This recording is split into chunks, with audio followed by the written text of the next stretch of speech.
is for our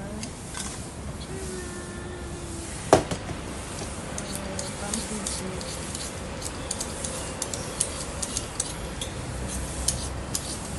Para habang nagchichismisan, mag-ano muna tayo. Gawa ng ating pumpkin soup. Ang ating mga alamis nandiyan ko.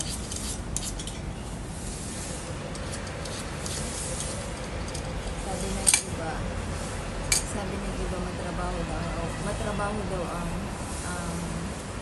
healthy living. Yeah, I agree. Matrabaho naman talaga kasi kailangan talaga ng time para mag-prepare ng food. Kaso, mas maganda din ang outcome ng healthy living, diba? Diba? Parang mas maganda yata kung ano siya. Ayun, mas maganda pala pag nakatayo dyan. Yeah. Mas maganda na, mas maano nga naman, diba? Sa trabaho lang siya, pero at the same time, maganda naman yung benefits sa'yo.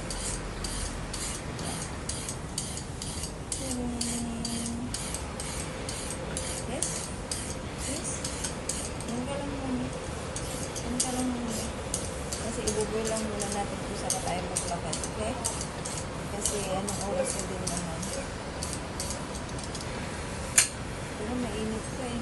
Mainit ka talaga. Lupa. Ang pinakahit ko dito sa pumpkin soup is yung pagbabalat ng kalabasa. Ang hirap. As in, mahirap.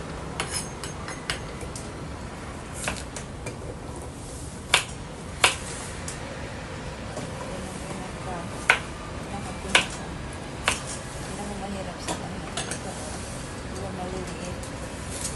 Mahirap ng balatan. Buti may pila.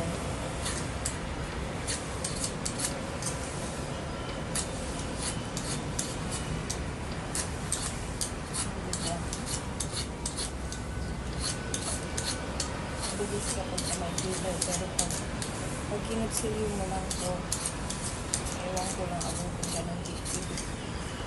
Yung unang gawa ko ng is, yung tagal kong binalatan kasi hindi ko mahanap ito.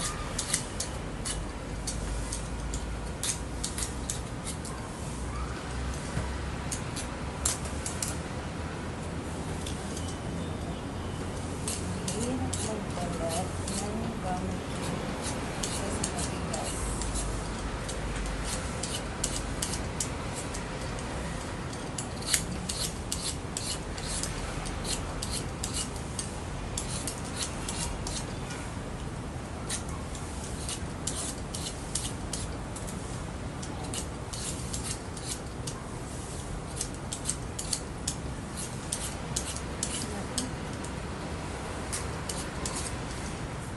Takes a long time.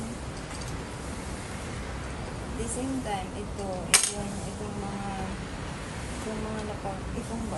balat ng gulay is ilalagay ko dun sa mga halaman ko dyan. Like yung malunggay, yung sili.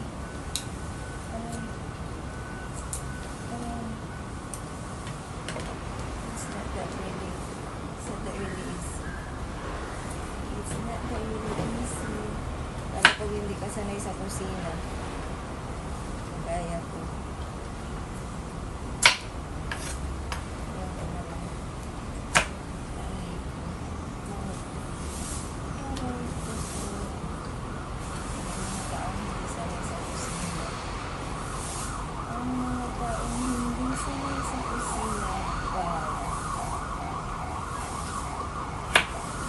Actually, I love cooking naman. Kaso, hindi ko lang talaga siya passion.